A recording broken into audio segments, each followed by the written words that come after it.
I growled in frustration, knowing that the longer I fought, the bigger the chance was that Andy was moved or killed. Spinning around, I searched for my opponent, but she was invisible, waiting for me to be less alert. My senses were straining to find her or the wolf that I knew had to be here somewhere. I'd caught his scent, although it was faint. My mind scrambling around to remember all that I knew about the powerful Gallimate. Demons so strong and so evil that they had been captured and put under an ancient spell, one that kept them from acting on their free will, sealed them away deep beneath the ground. There had been many Gallimate at that time, and they had reigned the demon realm and nearly this realm too, with blood and terror. It was only because they'd fought amongst themselves, jockeying for more power, that the other powers to be had managed to do this. My eyes darted around the rocky outcrop, searching each of the possible hiding places. Behind boulders, trees, and inside the lengthening shadows, amulets had been forged afterwards for each one that would allow the wearer to command them to do their bidding. Something the original capturers of the Gallimate had never intended. Something done by darker minds, other demons craving power and not beneath, using the now contained power of the Gallimate. Searching was in vain because the ice Gallimate had remained invisible. I was certain that she could remain that way indefinitely, and I had to lure her into the visible spectrum, and especially the physical spectrum, if I wanted to do her any harm. I surveyed the area slowly one last time, using all my senses as I started towards the cottage in the distance. I couldn't let the fight get too close to it, endangering Andy. But if Raheem was nearby, I had to find out, and if he wasn't, then the Gallimate wouldn't want to risk Andy getting hurt either. My footsteps crunched on the gravelly surface, hardly loud enough for human ears. But I knew that to the Gallimate and the wolf it would be more than loud enough. They both had me in their sights anyway, probably. At least now I knew why Brittany had managed to trace Fort. Obviously it had been the Gallimate hurting Fort, and poor Andy had been forced to endure it too, with his strongly developed sense of empathy. I was only 100 feet away from the derelict cottage when I felt a sudden chill in the air. It was the only warning I got. Reflexes kicking in, I launched myself upwards, ice blasting through the space I'd occupied only moments before. Steam rose into the air as the ice melted in the heat of my fire trail. I had to get a rein on that. I couldn't just expend energy that way because I was furious. It was never good to fight with a head filled with anger. I spun around in the air, allowing my blades to heat up and glow red as I located the source of the beam of ice. I knew the Gallimate had already moved. Maybe she was even nearly on me, and I hoped the heat of my weapons would keep her away, forcing her to use ranged weapons instead. I landed on the same spot I'd vacated moments before, in a puddle of water. I threw one sword at the spot the Gallimate had been in when shooting her shards of ice at me. I knew she wasn't there any longer, but I was certain it would draw her out. As soon as the blade left my hand, I felt the air around me chill again. This time it was already at my back, touching me. An arm appeared around my chest, curling up almost like a lover's embrace while a second hand smoothed across my throat. I felt the firmness of a body against me, the soft female curves hardened by the bite of frost. Air misted around my face as the Gallimate breathed out and laughed huskily. So this is the stuff a Regis is made off nowadays? The sound was mocking as one hand slid lower, towards my privates, nails scratching across the bare skin of my chest, still bloody from the previous fight. Her other hand convulsed around my throat. So this is the stuff a Gallimate is made off? I replied, mocking her words even as I pushed on my dagger, the one I'd drawn the second after I'd thrown my sword. I heard an intake of breath, and then she laughed again. You're a naughty boy. The air around me chilled again, and I knew she was going to vaporize into thin air once more. I pushed the dagger home, into the soft flesh of her belly. At the same moment she shot shards of ice into my throat. With a strange sense of detachment, I could feel each of the separate shards cut through flesh, like needles. Ravaging and tearing, arteries ripping apart, the vulnerable flesh of my throat yielding only too easily. Blood gurgled and bubbled in my windpipe, blocking air and gushing down across my chest. For the first time that day, staining my skin a crimson red with my own life's essence. The shards melted, and as they did, my body started regenerating, knitting the skin back together and mending veins and tendons. I'd been forced to my knees, but as I looked up through heavy eyes, I saw the Gallimate not too far from me, also clutching hands to a tear in her gut that spilled entrails out onto the cold rocks. She was laughing, a deranged sound that sent chills down my back. Oh yeah, she was one evil, sick creature, all right, reveling in the pain as she did, regenerating almost faster than I could myself with no apparent loss of power. I could feel the drain on my own reserves already. Of course, I'd been fighting for hours on end yesterday and had not rested since. The white, wispy dress she wore was now stained a strange aqua color at the front. The blood of this frost demon, nothing like that of a humanoid. "You shouldn't have done that, boy," the woman said, her voice almost sing-song as she looked at me with clear intelligence and mirth in her eyes. Raising a hand, also blue with her blood, she smirked at me. I had only a fraction of a second to dodge, instincts honed with time, my savior. The shards of frozen ice she propelled at me 1,000 times more deadly than a bullet. Still, a searing pain shot through my shoulder where some of the fragments hit, the affected arm just a little too slow to catch my weight as I rolled. Still, I raised my other hand to blast her with sheer telekinetic force. I had to damage her more permanently so she couldn't go invisible again. She slammed back with enough force to crush a human ribcage and tear internal organs, hitting one of the larger boulders with a resounding bang. Cracks appearing across the stone surface, and dust wafting up from it. The frost gallimate didn't move, and I took the time to assess the damage to my own body. The pain in my shoulder was fading, but a lot worse than the shards that had hit my throat before. This was her blood she'd used. It could be toxic, or at least it appeared to be acidic. These shards didn't melt as I healed. Instead, my body forced them out as the wound regenerated. They tinkled, and then shattered as they fell from my shoulder to the ground like crystals of pale glasswood. The sound was loud in the silence, only a steadily rising wind howling across the shadow peak. Standing up, I slowly walked towards the unmoving gallimate. Not once believing her to be dead, it had been way too easy. I was nearly at her body, watching the ice crystals slowly crawl across the shattered boulder beneath her. Still, she didn't move, no sign of breathing. Gripping my blade tightly in my hand, I raised her body slowly up from the boulder, using my mind only, certain that touching her would make her spring her trap. 2 big chunks of stone followed her up in the air. I'd crush her skull and tear her heart out. Only then would I be sure she was well and truly dead. As she floated before me, her eyes, glowing an evil blue, met mine. She was smiling again, showing off a disturbing set of pointed teeth and an otherwise human-looking mouth. "You are too late, and now you will die," she murmured. Anger and grief spiked hot through my blood. "You lie." The growl erupted from my throat as I swung my blade, aimed to pierce her heart. The rocks gaining speed and hurling forward to collide with her head. 1 second she seemed doomed to die. The next she exploded into a million icy spikes, much like a hedgehog. The stones fragmenting and my sword bouncing off and catapulting from my hand as if I'd struck diamond. The spikes were still shooting outwards, and I had to summon my powers to form a shield around me. Fire my defense as it billowed up from beneath my feet. Still the spikes advanced, so fast that I hardly saw them move. One pierced my left leg, another my right shoulder, and a third managed to scrape across my cheek. I'd have been dead if not for the shield that had melted the other advancing blades. That's when my back collided with the ground. I was trapped, pinned to the rock by the ice. A blinding light, and then I heard the same tinkling noise as the ice everywhere shattered and collapsed. The next instant, a strong wind blew across the rocks and all the ice went up in smoke, a blue vapor that gathered several feet above the ground and then disappeared. A groan escaped me as I was released, no longer pinned down, the wounds healing but slower than before. I staggered to my feet anyway and looked around, expecting an attack at any moment.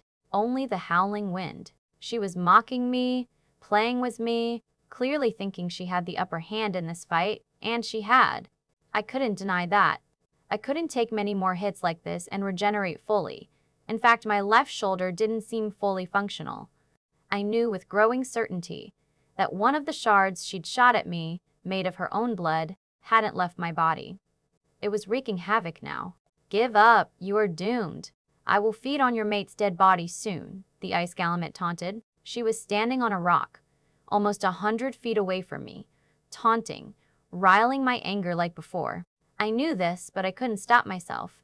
Images of Brittany dead enough to make my body jerk into action. I had everything to lose. I knew I was a dead man, and so were Andy and Brittany if I didn't fight.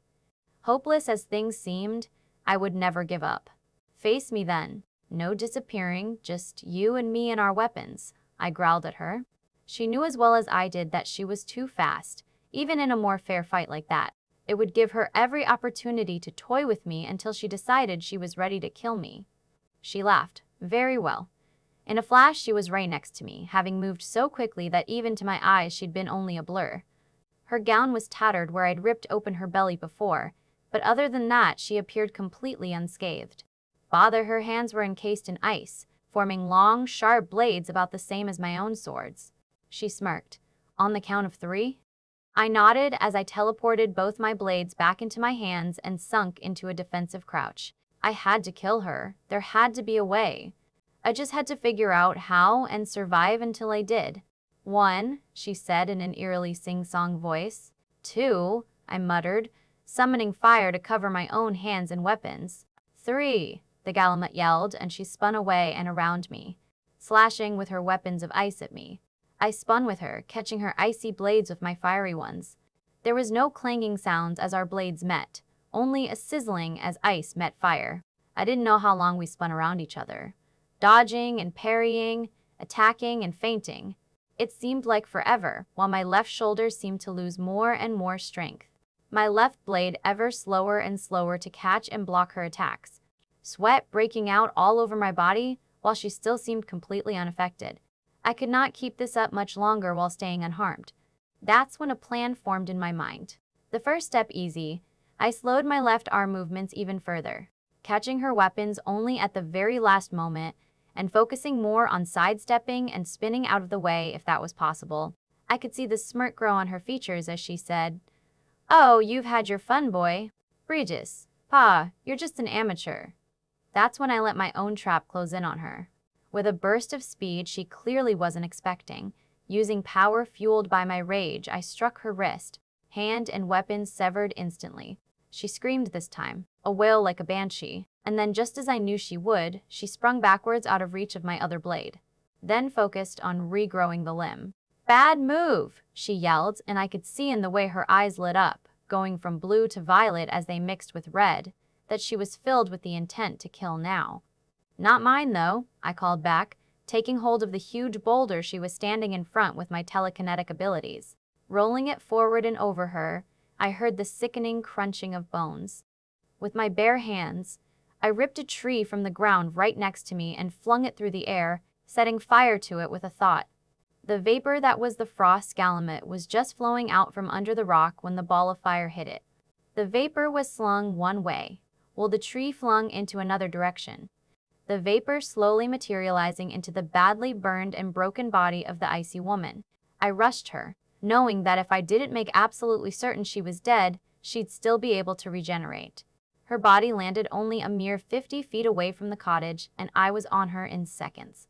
Blades of fire in my hands again as crouched over her, decapitating her in one fell swipe, then slamming my second blade home into her chest. I could only stare at her headless body for a few short seconds, my gaze blurry as I struggled to get screaming muscles and uselessly frayed tendons back under control. With the Galamut well and truly dead, it seemed like I'd lost complete control over my left arm. Other injuries, inflicted earlier, seemed to be reopening. Clearly, her attacks held some kind of venom that slowed or disabled the regenerative skills. I was just about to get to my feet and find Andy when I heard the gravel crunch behind me.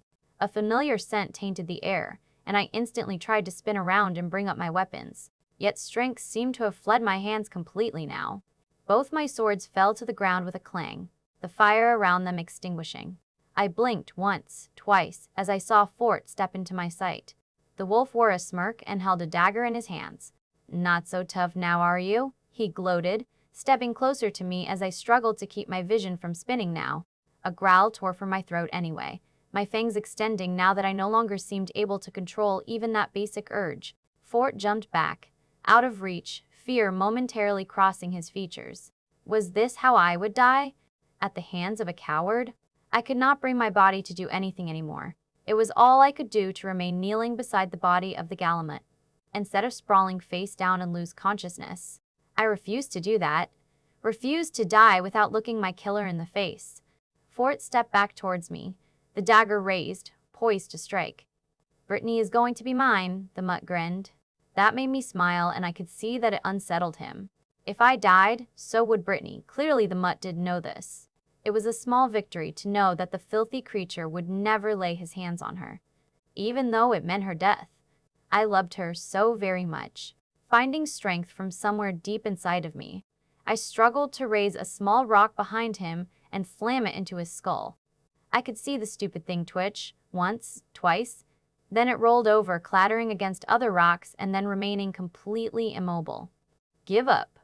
The wolf was right on top of me now, the blade pressed into the skin right above my heart. "Die." The blade was cold as it slid home. This surprised me. I expected it to burn even as it severed the muscles of my heart. The last of my strength splashed down my chest in a red waterfall, and the force of the blade splattered it up across my face and all over Fort. I could taste the metallic twang of my own blood just as blackness slid in from the sides and rolled over me. At least I wouldn't feel it when the wolf decapitated me. I hoped it didn't hurt when Brittany died to follow me into the afterlife. "Yes," I exclaimed, Shadow Peak. "And I need to be there now." You heard my grandfather. I couldn't and didn't hide the urgency behind my words. Every second counted. If I wanted to help Alexander, I was so very certain that he'd run straight into his death. The world dissolved around me into a blue swirl, and for a moment, everything seemed to spin. Black, the only thing visible behind the swirling blue. Then we hit solid ground. It slammed through my ankles and brought me to my knees. The landing much rougher than I expected it to be. Danis was partially underneath me, lying on the ground yet still holding onto my hand. My heart jumped into my throat. Oh no! Did the strain hurt him? Kill him? Then he groaned. "Sorry, Brittany. I forgot to adjust for the fact that I was still lying. You okay?" I drew in an incredibly relieved breath. "Yes, perfect. Now get help for Lysander." I patted the witch on his shoulder as I helped pull him to his feet. We were both a little unsteady still. He nodded. "Brittany, be careful.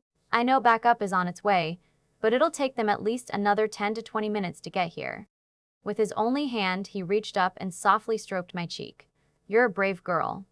He disappeared in a flash of blue. That left me alone on what appeared to be an empty road. On either side, the forest loomed over, in an almost threatening stance. The road led downhill and out of sight around a turn in one direction and uphill in a more straight line in the other direction. That's where I had to go. Picking up the fallen silver candlestick, I clutched it tightly in my hand. It was probably the best weapon I had right now. I ignored the blood on the end, Lysander's blood, and decided to simply be happy that it had been teleported along. Then I started running up the hill, hoping that it wasn't too far and that I wasn't too late. I reached the top a few minutes later, out of breath and terrified of what I would find. I wasn't prepared for the sight of Alexander fighting with a blur, white and blue only occasionally visible. They were still so far away. The rocky hilltop was much bigger than it had appeared. A small cottage at least 300 feet away from me still, and Alexander and his opponent at least another 200 beyond that. I started out for the cottage, keeping my senses wide open. That had to be where they kept Andy, the cottage that I'd seen through Fort's eyes. I was certain it wasn't. For Alexander was fighting with now. That white and blue blur moved too gracefully to be him. Alexander was clearly hard-pressed to keep up his defenses. They spun around each other and clashed blades in a beautiful, deadly dance. I'd seen Alexander practice a time or two, and I knew that he wasn't fighting as well as he could. I was certain he was still tired. He couldn't have slept much since he fought Thornton's forces. I knew he wouldn't have even tried. With Andy missing, he had no doubt been too fired up, too worried to even think about rest. As I ran for the cottage, I could see how Alexander appeared to be slowing down, focusing more on avoiding the blindingly fast creature he was fighting. His left arm barely in time to block savage thrusts with what appeared to be spikes of ice. When I'd first spotted them, I'd only known it was Alexander out there because I recognized the fiery blades he was using. Now I could clearly see it was him, still in his armor, but his chest covered in red blood. He was losing. My heartbeat shot up and I shook my head in denial. No, he couldn't be. He was the most powerful creature here. He had to be, right? Rushing out here, I'd expected him to be forced to fight against some kind of overwhelming force. Or maybe that he'd be tricked into giving himself over to save Andy. My brother used as a hostage. Not this. I forced my legs to run faster and get to the cottage. Get to where Alexander was fighting the still blindingly fast creature that fought with weapons of ice. But I knew I also had to look out for Fort. He was out here somewhere, and he would be only too happy to see me. I wasn't even halfway there when things changed. A keening wail pierced the howling of the wind. It sounded like a woman, and as I looked at the Alexander, I saw that I was right. His opponent was finally visible, and it was clearly a woman. Tall and pale white with hair the color of sapphires. Her eyes a horrible violet color that I could still see clearly from this distance. She was wearing a wispy white dress, torn at the middle and stained blue with some kind of liquid. It appeared as though she was saying something now as she held her wrist in one hand, and that's when I realized her other hand was missing. Alexander had managed to cut it off. I felt a momentary shiver of horror run down my spine, and then I shook myself. No doubt this creature was an evil menace. Terribly powerful too if she was such a strong adversary against Alexander. She was walking backwards, stepping out of my mate's range now. I couldn't see how it happened, but a huge boulder behind her rolled forward with sickening speed. Even where I stood, I could hear the sickening crunching of bones. It had me rooted to the spot. I couldn't seem to get myself to move.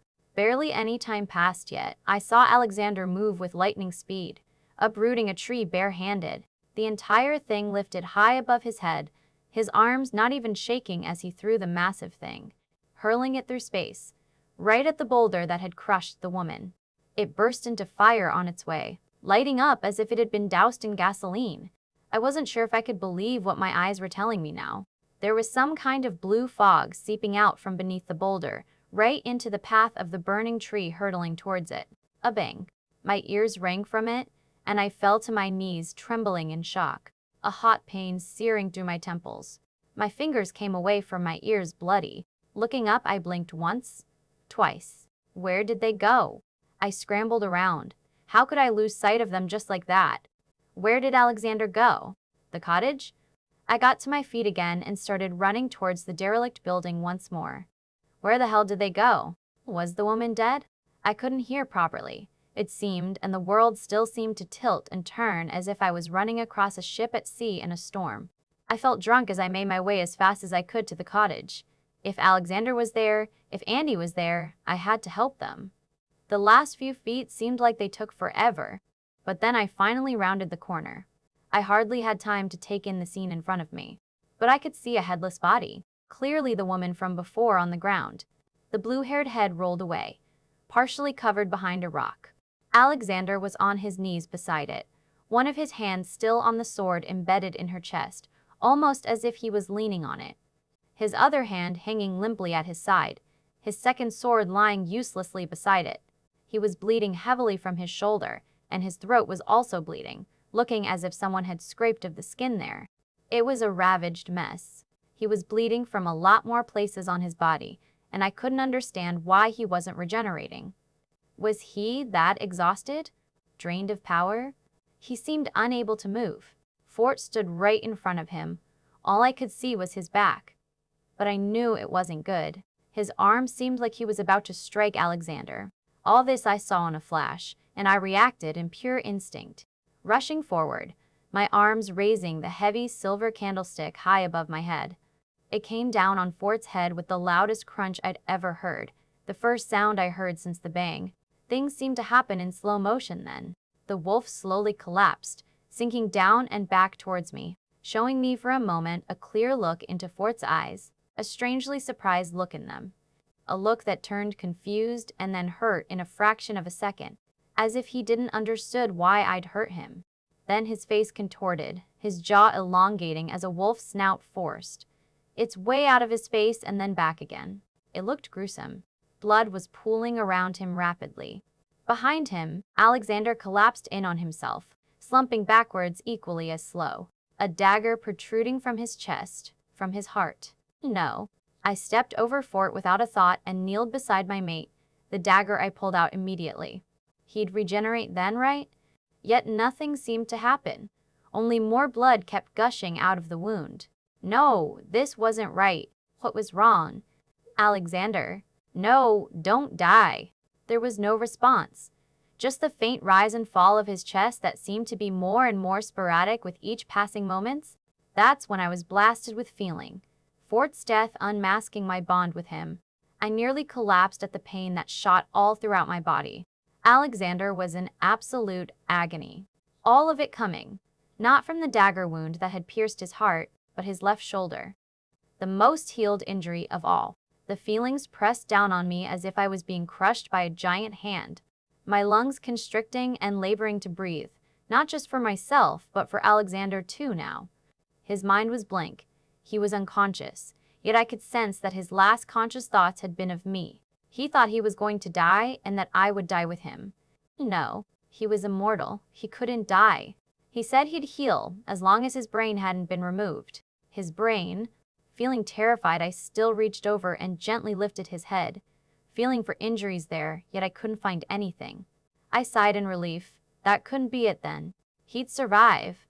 But with each passing second, he seemed to grow fainter, paler, his breathing more shallow.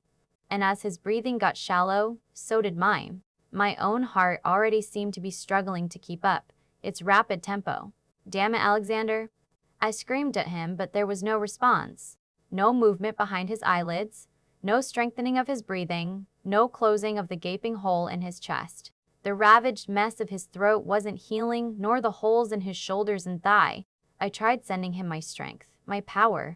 It felt like his body was taking it in, soaking it up like a sponge. And for a moment, it seemed like his breathing got easier. Only a moment. He was a vampire. Blood. Maybe if I gave him my blood, that always worked in books and movies, right? I pulled a slim dagger from the holster at my waist quickly and slid it across my open palm without a second thought. Then I held it over his mouth, squeezing his cheeks to hold it open and force my blood down his throat. He didn't even swallow, and I had to rub his throat to get his body's reflex to work. This was not good. Was there color returning to his face? Please live. This had to work. Yet nothing to his situation changed. I could feel the pain getting worse, dragging him down into the greedy jaws of death. Suddenly there was a hand on my shoulder. Whirling around, I raised the dagger in my hand, slashing at my assailant, only managing to stop myself just in time. Andy, my baby brother, stood just behind me, his eyes huge and luminous. He appeared not to have even seen the dagger that had come within an inch of his throat. "It's all right, Brittany," he said, his voice incredibly mature and solemn. It was the first time in my life that he'd ever said my name correctly. A shiver shot down my spine. There was something different about him. Something old. Something ancient. He stepped past me and then kneeled beside Alexander, not caring about the blood that had pooled around him. His small hands he held above my mate's body, and his eyelids slid closed, hiding the burning gold. Time altogether seemed to have stopped then. I couldn't seem to do anything other than hold Alexander's hand tightly in mine, wishing him to live. Willing my own life's power into his body. My other hand I placed on Andy's shoulder, silently sending him my support as well. At first there was no change, no visible signs, but I could feel the burning in Alexander's shoulder intensify. It felt as if more tissue was tearing and ripping. It made him fainter, his breathing hardly there any longer. The pain was getting unbearable even to me now. I could feel Alexander's pain. Yet I could also sense Andy's pain through my connection with him. Andy was feeling exactly what Alexander was feeling, and also what I was feeling. It was stacking up on itself, a cascade effect. With every passing second, it was getting worse for both him and me. Sweat was breaking out all over my body, and also all over Andy's, as we fought to stay conscious, fought to save Alexander. How I didn't know yet? Then I saw something blue come out of the small hole in his left shoulder. A tiny crystal shard. Without having been told, I slapped it away with the dagger still in my hand, knowing that it needed to be as far away from all of us as possible. Andy had done that, somehow. The pain was still steadily getting worse, bouncing and stacking up between Andy and me, yet Alexander's breathing was easing up, his wounds knitting together now at a slow but even pace. I could even see him swallow a few times himself, accepting the blood I'd given him on his own now. As I felt the pain coming from Alexander lessen, I also felt the cascading effect recede, just in time, because I was ready to pass out. Andy straightened and stepped back suddenly, stumbling a little but then apparently regaining his senses as the distance grew. The pain between his mind and mine also lessening some more. I couldn't believe what had just happened, but I hardly cared as I noted the even breathing, the slowly closing wounds on my mate. That's when the tears finally came. Relief. He was going to live, and Andy was safe. His gray eyes snapped open and found mine instantly, his mouth shaping my name silently, his vocal cords at the moment still too damaged for him to speak. I instantly noticed that I could no longer feel his pain though. He was already shielding both me and Andy from it. The only thing clearly coming through now was his intense love for me and relief. I fed him the same feelings greedily. Hey, you're amazing. I don't know what you did, but... A sob escaped my throat and I squeezed Alexander's hand tightly, reaching out with my other arm towards my baby brother. My brother who'd worked a miracle somehow. He directed golden eyes at me, still solemn and ancient. Then his shoulders slumped and he rushed into my arms. Amzi! I was so scared. It felt good to hold my little brother in my arms again, finally. Even better was it when Alexander managed to sit up and wrap his own arms around us tightly. None of us cared that he was still bleeding a little and smearing all of us with blood. Well, how touching. A little family reunion. How come I wasn't invited? A voice suddenly spoke from behind us. We all stiffened and then almost as one turned our heads to look at the demon. Raim had finally decided to show up on the scene. Alexander growled. His throat healed enough now for him to speak. Raim, you're not welcome here and you're too late. My mate's hand tightened on Andy's shoulder as he spoke to him more gently. Hey, I'm going to teleport you home. Don't be scared. I wasn't sure if he had enough power to attempt that, but I could feel how determined he was. He was going to try no matter what, intent entirely on saving my brother's life. The demon, only 10 feet away from us, laughed. That would be your death right there, Mr. Mest. Clitton. That's why he isn't going to. That was Andy's voice, ringing clear across the mountain peak.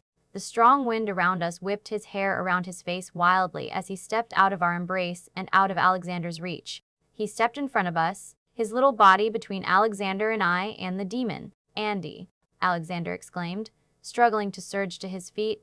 Shock and anger coursing through our bond, telling me how frustrated he was by his apparent weakness at the moment. It's okay, Alex. I'm not scared. Not anymore, Andy said, and the eerie quality was back in his voice. His posture confident, although he still looked so frail, so human otherwise. You should be, boy. You're going to die. The demon was smirking, clearly under the impression that he was the one in control. It looked like that to me, too. Alexander was obviously unable to put up much of a fight right now. I knew I'd be useless. I doubted I'd be lucky enough to get in a good hit with my faithful candlestick again. Am I? Andy asked, stepping in closer to the demon. Both Alexander and I froze completely when he did so, fearing for his life. Yet Andy simply lifted one hand. I thank you for the lessons, for your help training and strengthening my powers. Now it is you who dies. The demon blanched and then stumbled backwards. You wouldn't. It would hurt you too. Fear evident in his red, blazing eyes. Yes, it would, but that doesn't matter, Andy replied gently, almost as if he was explaining something to a toddler. Andy made another step in the demon's direction, his next words snatched away by the howling wind. Yet the demon seemed to have heard them just fine. He looked as if he'd been struck by a physical blow. Alexander flinched too, and then walls shot up around his mind to make absolutely certain that I couldn't glimpse Andy's last words from his mind. Had they been that terrible? The demon was backing up in earnest now, and then suddenly he started to go up in smoke, swirling once and dematerializing completely. My little brother had scared away an ancient demon that had terrorized the earth for centuries. Alexander struggled to his feet at last, still leaning heavily on me. Andy, thank you. He turned around to look at us both then, with eyes so golden that they almost seemed to cast a light, staring at us for several long seconds, as if he hardly knew who we were. Andy? I asked. That's when his posture softened, wilted almost, and he was the boy again that I knew. Amma? He stepped towards us and then collapsed. Alexander caught him, somehow managing to move quick enough despite his completely drained reserves and healing body. Andy. It felt like I couldn't breath. First almost losing Alexander, and now Andy. No, he's only sleeping a gramo kroi. "He's exhausted," my mate whispered, sinking on his knees and cradling my baby brother tightly in his arms. "Just sleeping." I started crying again, relief so strong washing through me that I had to kneel down beside Alexander and press kisses to both their faces in turns. "I love you so much," slipped from my throat again, and I meant it for both of them. In the distance, I heard voices. Familiar voices. Alexander hardly responded to them, but he did tighten his arms around us. "I love you, Brittany." Then the others were upon us.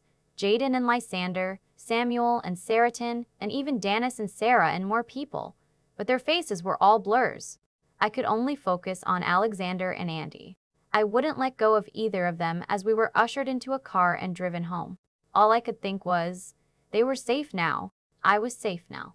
Fort was dead. The demon had been scared away, and the stupid war for Alexander's territory had been averted.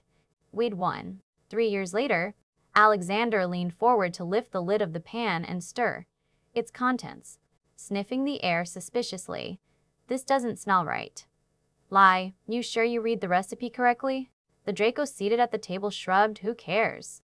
Staring contently into the face of the tiny infant in his arms was all he had eyes for anyway.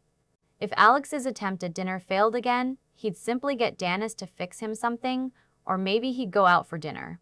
Danis laughed loudly. "You are terrible, Alex. Give it up, will you? You'll have a lot more happy around if you do." The witch flexed his golden arm, a habit he'd gained since losing the limb. It was to reassure himself he really wasn't dreaming. Tonextic had somehow managed to make him the thing. It was pure magic, and neither Alexander or Samuel had in all their lifetimes seen something of the like. It was just as good as Danis's real arm had been, just golden. "Shut up, Ely. Go bother my sister," Alexander growled half-heartedly. Fine. I'll go bother Sarah. She loves it when I do." Danis was up and out the door quickly, but as he passed the stove, he couldn't resist sniffing the sadly failed food on the stove. "Oh yeah, looks delicious, man. Do you want me to kick your ass, boy?" Alexander exclaimed in annoyance. "It's not funny." The boy laughed loudly as he left, walking only a tad bit faster to make sure the almighty vampire wasn't truly pissed off and really meant to chase him. Alexander just sighed and shrugged as the door closed. He had to admit it. He was terrible at cooking, and no matter how hard he tried, he couldn't make a single edible thing. He should just give up. He looked at the Draco sitting with his feet propped up at the table again. "I swear you spend more time with my daughter than I do," the Regis said, appearing by Lysander's side to pluck the contently sleeping infant from his arms, already humming his lullaby to the fresh-faced little girl.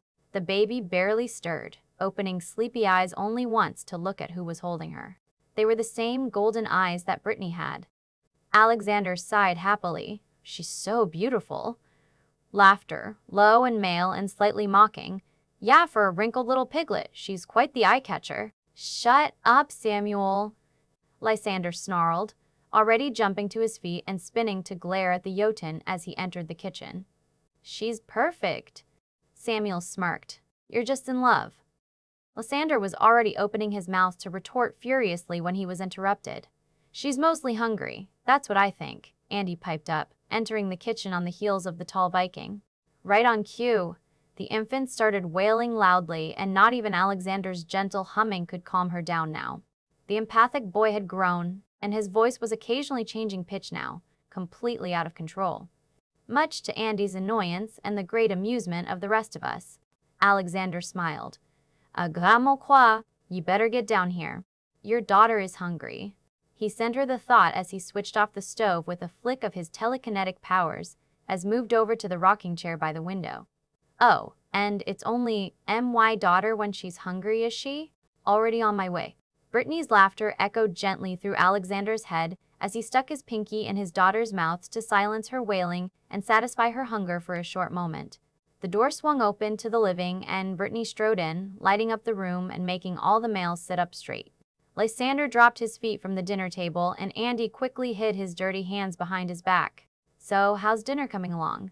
the love of Alexander's life said as she took the little infant from his arms with expert care, settling down on the rocking chair and nestling the beautiful girl to her breast like she'd done 100 times before. She stopped crying instantly, and a soft suckling filled the room. "Aye, gotta go," Samuel exclaimed, and he rushed from the room. See you at dinner, Andy added, and he followed the giant. Lysander was also getting to his feet in a hurry. Yeah, I think I'll join them for a bit. Bye. The door fell shut behind them with a soft thud. The men in this house always mindful for the tiny baby. Brittany laughed. They're all so squeamish about something so natural. Alexander just shrugged, rubbing a finger over his daughter's chubby little cheek. I don't mind. I rarely have the two of you all to myself. Oh shush. We have all night to ourselves, and Lysander is the perfect babysitter. Our precious little babai feels right at home with him. Brittany told her mate with a soft smile on her face as she looked down at the golden-haired child. Her eyes strayed up towards the mantel above the fireplace. On it, a heavy silver candlestick, slightly crooked and dented, yet proudly displayed. The very candlestick that Brittany had used to kill Fort with. Lysander had tried sneaking it out several times, but Alexander had always brought it back. For reasons the Dracos wouldn't explain to Alexander, he had a fierce hatred for the thing. Alexander followed her look and nodded. It's exactly 3 years since that day. There's still been no sign of the demon Rame. He carefully took the baby, now done feeding, from Brittany so she could rearrange her clothing. Yes, I know, Andy isn't scared, he says. The demon is terrified of him. Alexander nodded, and rightly so. But I don't believe it's the last we've heard from that monster. If he could, he would still take Andy's powers for himself, and Andy still can't see Talanistic. The video conferences seem to satisfy the both of them for now. We'll just have to worry about it when the day comes. I refuse to live in fear. Brittany held out her arms again to take the little girl back in her arms. Only happy things lie in our future. Alexander, I'll make sure of it. The Regis of Northern America looked down at his beautiful half-angel mate and precious little babai. Yes, you are right.